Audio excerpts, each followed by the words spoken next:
નમસ્કાર દર્શક મિત્રો, હું કૃષ્ણકાંત ભાટિયા.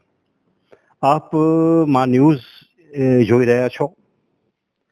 આજે અમે આવ્યા છીએ ભુજ નગરપાલિકાના વોર્ડ નંબર 7માં. નગરપાલિકાની જે ચૂંટણી છે એનો માહોલ છે આમ તો સમગ્ર ભુજમાં જામ્યો છે. તાલુકા કે જિલ્લા પંચાયતની વાત કરીએ તો સમગ્ર કચ્છ ગુજરાતમાં જામ્યો છે. વોર્ડ નંબર 7 જ્યાં જૂના સમયમાં ઘણા બધા કામો કરેલા છે અને 7 નંબર અને 11 નંબર એટલે હું જ્યાં રહું છું શિવકૃપાનગર અને 7 નંબર બંને નજીકના વિસ્તાર જ છે. ભારતીય જનતા પાર્ટીમાંથી જ્યારે અમે 4 ઉમેદવારોએ ઉમેદવારી પત્ર ભરી છે.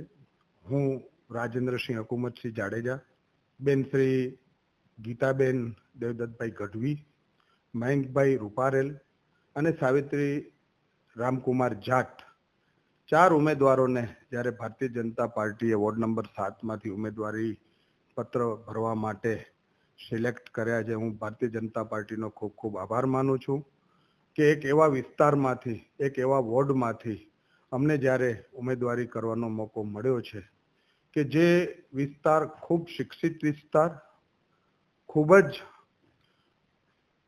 વિસ્તારની અંદર લોકો પણ જાગૃત છે અને આ વિસ્તારમાંથી જ્યારે અમને ઉમેદવારી કરવાનો મોકો મળ્યો ત્યારે હું ભારતીય જનતા પાર્ટીનો ખૂબ ખૂબ આભાર માનું છું. સાહેબ, વોર્ડ નંબર 7ની અંદર મેં ડોર ટુ ડોરનો કાર્યક્રમ જ્યારથી કર્યો, એક પણ વ્યક્તિ આપના માધ્યમથી પૂરું અમે પ્રજાજનોને કહેવા માંગીએ છીએ કે કોઈ એક સિંગલ વ્યક્તિ પણ નારાજ હોય એવું અમારા ધ્યાને આવ્યું નથી.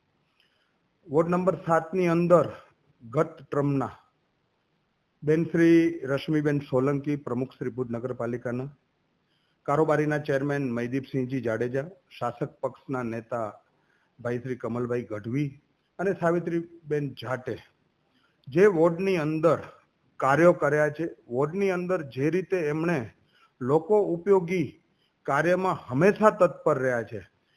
અમે 4 ઉમેદવાર અને અમારી સાથેના કમલભાઈ, મયદીપસિંહજી અને રશ્મિબેન, આ બધા ઉમેદવાર જ્યારે સાથે મળતા હોય અને એક સિંગલ વ્યક્તિ પણ એમનો એવો કોઈ વિરોધ કરવા માટે સામે અમે જોયું નથી. એટલે મને ખૂબ ગૌરવ છે. સાહેબ, કોઈ વાયદા કરવાની જરૂર નથી. લોકો હંમેશા સ્થાનિક સ્વરાજ્યમાં એવા લોકોને ચૂંટવા માંગે કે જે લોકો કામ કરવા માટે તત્પર હોય.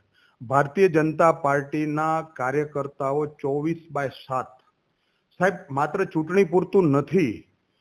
ભારતીય જનતા પાર્ટીના કાર્યકર્તાઓ પ્રત્યેક દિન એ પોતાની ફરજ સમજી અને લોકોની સમસ્યાને વાચા આપવાનું કામ કરે છે. છેવાડાના લોકો સુધી પહોંચવાનું કામ કરે છે. જે કામ છે ભૂપેન્દ્રભાઈની સરકારનું કામ છે, નરેન્દ્રભાઈ મોદીની સરકારનું કામ છે, તો તમે એ બધું જોઈ શકો છો કે કઈ રીતે ભારતીય જનતા પાર્ટીના લોકો કામ કરે છે.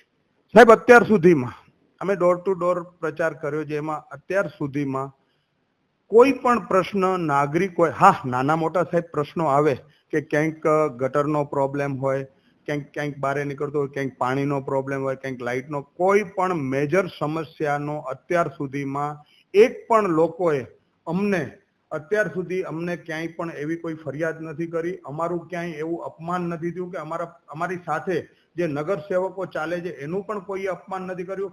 અમારા મગજમાં જે એક મુખ્ય પ્રશ્ન કે જે એનું ટેન્ડરિંગ પણ થઈ ગયું છે, જે વરસાદી પાણી, જ્યારે વરસાદ પડે અને વરસાદી પાણી આવે અને એક ગટરની અંદર મિક્સ થાય છે અને એક ગટરમાંથી બહાર નીકળે છે, એના માટે સાંસદ શ્રી વિનોદભાઈ ચાવડા, ધારાસભ્ય શ્રી કેશુભાઈ પટેલ અને નગરપાલિકાના 4 નગર સેવકો રશ્મિબેન, મયદીપસિંહ, કમલભાઈ અને સાવિત્રીબેન સાથે મળી અને 8.5 કરોડની માતબર રકમ સાથે કેશુબાપા જે આપણા ભુજના ધારાસભ્ય છે, એમની એક જ માંગ છે કે જે રસ્તો બનાવો છો એનામાં ગટરની લાઈનનું કામ ચાલુ છે, તો એનામાં એક પ્રશ્ન PGVCL નો આવેલો છે. એ PGVCL નો પ્રશ્ન હર હંમેશ સંકલનમાં લેવાય છે અને સંકલનમાંથી એનું કામ પણ આગળ વધી ગયું છે અને એ ટૂંક સમયની અંદર આ લાઈનનું કાર્ય પણ થઈ ગયું. 8.5 કરોડની માતબર રકમથી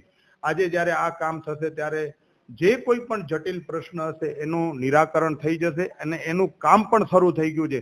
એટલે વાયદો નથી, આ કામ શરૂ થઈ ગયું છે એનો મને ગૌરવ છે કે અમારા પૂર્વ નગરસેવકો જેટલા હતા એણે એટલી હિંમતપૂર્વક આમ પગ ખોડીને કે આ અમારા વિસ્તારનું કામ થવું જોઈએ અને એ કામ એ કરાવીને રહ્યા છે, એનું મને ગૌરવ છે.